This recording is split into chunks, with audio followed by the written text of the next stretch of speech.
Students, मैं हूं Sherbaz Bloch और आप देख रहे हैं अपना YouTube channel on chemistry online.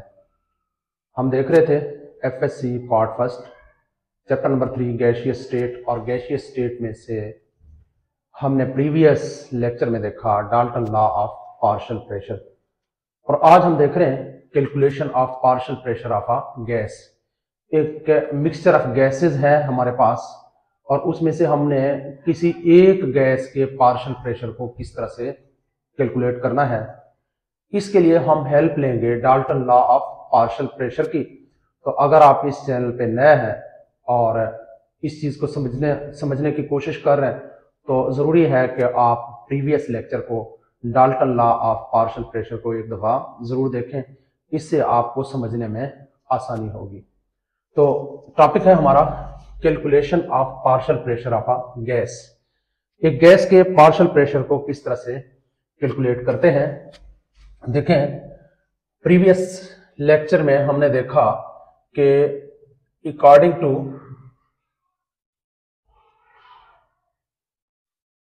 Dalton's law of partial pressure, Dalton's law of partial pressure, Dalton law of partial pressure के मुताबिक हमने इक्वेशन लास्ट हमने मैथमेटिकल इक्वेशन से ये प्रूव किया था कि P T V is equal to N T are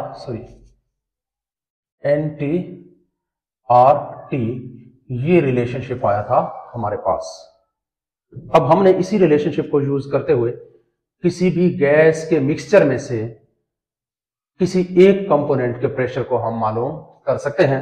let's suppose कि हमारे पास यहां पे दो गैसें हैं, गैस और सिलेंडर में बंद है। ये हमारे पास है गैस ए, और यहां पे ये हमारे पास है गैस बी। दोनों का वॉल्यूम सेम है, गैस बी, और ये फर्ज करते हैं ये 1 डेसीमीटर क्यूब इसका वॉल्यूम है, 1 डेसीमीटर क्यूब इसका वॉल्यूम है, और इन दोनों को हमने मिलाना है एक और 1 डेसीमीटर क्यूब सिलेंडर के अंदर। अब इस सिलेंडर का वॉल्यूम भी 1 डेसीमीटर है, डेसीमीटर क्यूब है, कोई ज्यादा नहीं है। सिलेंडर का वॉल्यूम गैस का सेम होना चाहिए। तो हम इन दोनों गैसों को यहाँ पे एक थर्ड सिलेंडर के अंदर मिलाते हैं, इसका भी वॉल्यूम है 1 डेसीमीटर क्यूब। अब ये जो गैस ए प्रेशर लगाएगा, इसका जो पार्शियल प्रेशर है वो पी ए से उसको हम जाहिर करेंगे, और जो गैस बी प्रेशर लगाएगा उसको हम पी बी से जाहिर करेंगे, और जो इन दोनों का जो मिक्सचर होता है, मिक्सचर का जो प्रेशर होगा उसको हम पी टी यानी टोटल प्रेशर से जाहिर करेंगे। तो ये हमारे पास इस तरह से ये इक्वेशन हमारे पास आएगा। अब यहां पे फर्ज करते हैं ये दोनों गैसें इस कंटेनर के अंदर इनक्लोज्ड हैं, और यहां पे गैस का जो टोटल प्रेशर है वो पीटी है, और जो वॉल्यूम है उसको हम वी से जाहिर करेंगे, और गैस का जो टेम्परेचर है उसको हम टी से जाहिर करेंगे। तो हमारे पास इस इक्वेशन में देखें P T V is equal to N T R T, ये इक्वेशन है हमारे पास। अब इसमें से गैस ए का प्रेशर कितना होगा, जाहिर है P A V is equal to N A R T आएगा, एन ए आर टी। और इसी तरह से बी का जो गैस बी का जो प्रेशर है वो आएगा P B V is equal to N B R T आएगा हमारे पास। अब हम क्या करेंगे, हम देखें इनमें से इन दो इक्वेशंस में से ये फर्ज करते हैं हमारे पास है इक्वेशन 1, ये इक्वेशन है 2, और ये इक्वेशन है हमारे पास 3। हमने इन दोनों इक्वेशन में से किसी एक इक्वेशन को उठाना है और इस इक्वेशन पे उसको डिवाइड करना है। आपकी मर्जी है, आप चाहे तो, क्योंकि आपके सिलेबस में बुक में तो इसको उठाया हुआ है, आप चाहे तो इसको भी उठा सकते हैं। जहां से आप स्टार्ट करें कोई मसला नहीं है, तो आप सेम उसके ऊपर लास्ट पे पहुंच जाएंगे। तो हम इसको उठा रहे हैं आपके सिलेबस के मुताबिक, इसको उठाएंगे और इसके ऊपर इसको डिवाइड करेंगे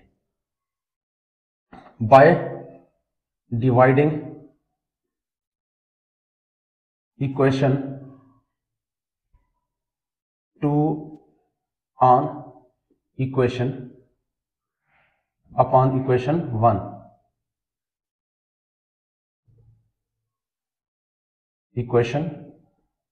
इक्वेशन 2 को उठा के इक्वेशन 1 पे डिवाइड करेंगे तो हमारे पास क्या आएगा, P A V divided by equation 1 पे इसको डिवाइड कर रहे हैं, P T V is equal to हमारे पास ये है N A R T divided by N T R T. अब देखें v से कट जाएगा, आर टी से कट जाएगा तो हमारे पास आएगा P A over P T is equal to N A over N T, ये आ गया।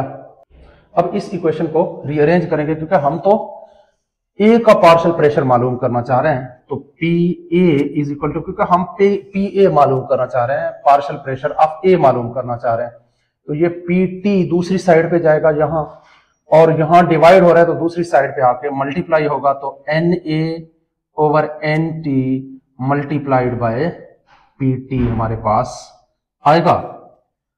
और अब देखें N A over N T एक वैल्यू है, N A over N T यानी number of moles of component A divide by total number of moles of mixture of gases, यानी ये हमेशा इसको हम कहते हैं मोल फ्रैक्शन। क्या कहेंगे, इसको x से जाहिर करते हैं। अगर कंपोनेंट A है तो उसको हम लिखेंगे XA, अगर कंपोनेंट B होगी तो उसको हम लिखेंगे XB। तो यहां पे चूंकि कंपोनेंट हमारा A है, गैस A है, तो इसलिए इसको हम XA से जाहिर करें। ये हमेशा किस चीज के बराबर होता है, गैस की मोल फ्रैक्शन के, मोल फ्रैक्शन ऑफ कौन सी गैस के, गैस A के, मोल फ्रैक्शन ऑफ गैस A की मोल फ्रैक्शन के बराबर है। तो इसका मतलब है हम यहाँ पे N A over N T की जगह पे अब क्या पुट करने वाले हैं इस इक्वेशन में, P A is equal to N A over N T की जगह पे हम एक्स ए पुट करेंगे, क्योंकि N A over N T mole fraction of A के बराबर है, तो हम लिखेंगे एक्स ए पी टी हमारे पास आएगा। अब ये तो आ गया गैस ए के लिए पार्शियल प्रेशर निकालने का तरीका। अगर गैस बी है, सी है, सो ऑन डी है, जितने भी गैसेस हैं उनका फिर क्या बनेगा, देखें फिर गैस बी का भी इसी तरह से आएगा, P B is equal to X A की बजाय हम लिखेंगे एक्स बी पी टी। तो इस तरह से ये भी हमारे पास गैस बी का, ये हमारे पास आ जाता है गैस बी का पार्शियल प्रेशर, और ये हमारे पास आ गया गैस ए का पार्शियल प्रेशर। तो सो हम क्या कर सकते हैं, calculation of partial pressure of a gas, गैसों के मिक्सचर में से हम किसी भी गैस का, किसी एक गैस का पार्शियल प्रेशर मालूम कर सकते हैं। यहां तो हमने 2 गैसों की एग्जांपल दी है, 10 गैसें भी हों तो उनमें से भी हम किसी एक गैस का पार्शियल प्रेशर इस तरीके से, इसी इक्वेशन को, इसी मेथड को यूज करते हुए यह फाइंड कर सकते हैं।